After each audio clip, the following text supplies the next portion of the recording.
The tycoons of social media have to stop pretending that they're friendly nerd gods building a better world and admit they're just tobacco farmers in t-shirts, selling an addictive product to children.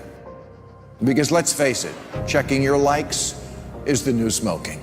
Philip Morris just wanted your lungs. The App Store wants your soul.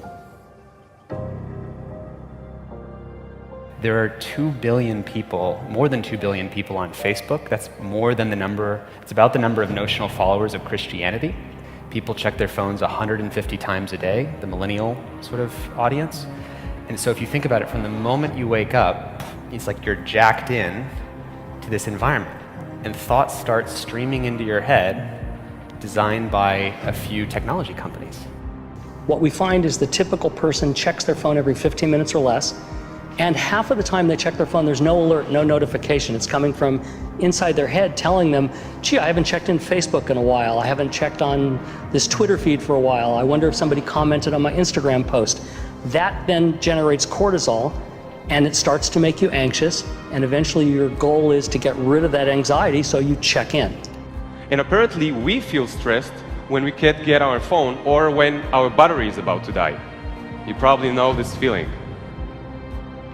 And a research done in Australia among 3,000 people under the age of 30 found that 9 out of every 10 admit to feel this anxiety while having his battery dying.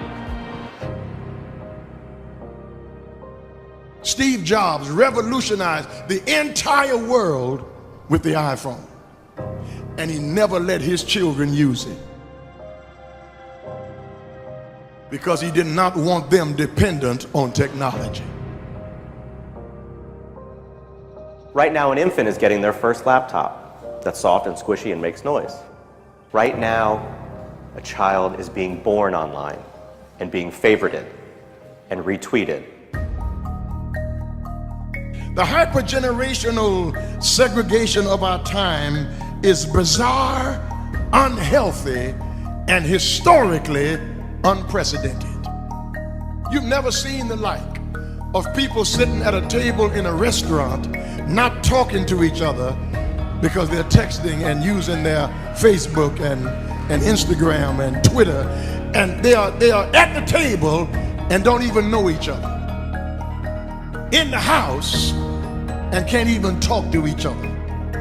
And the pressure that's on us to be like everybody else is so great that everybody tries to live like they're in a reality show. As a culture, we don't have enough in common anymore.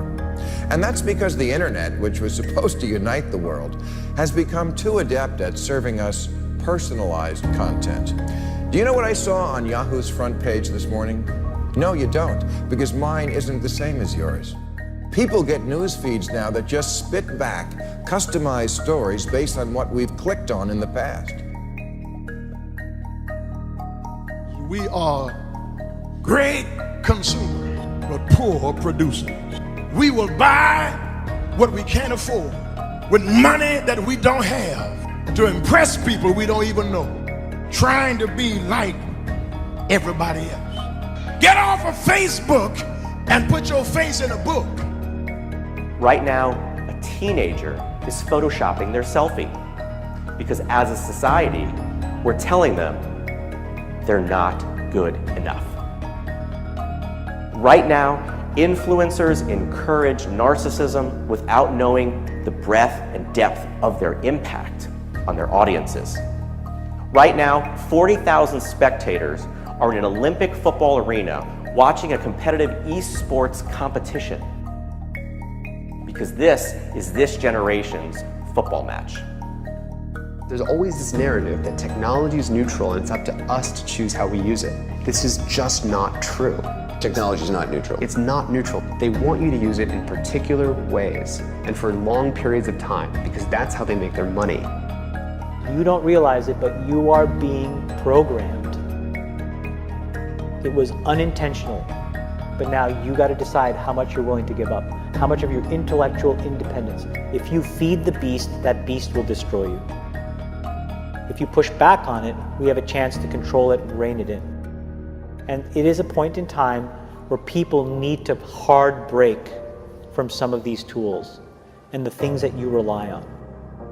The short-term dopamine-driven feedback loops that we have created are destroying how society works.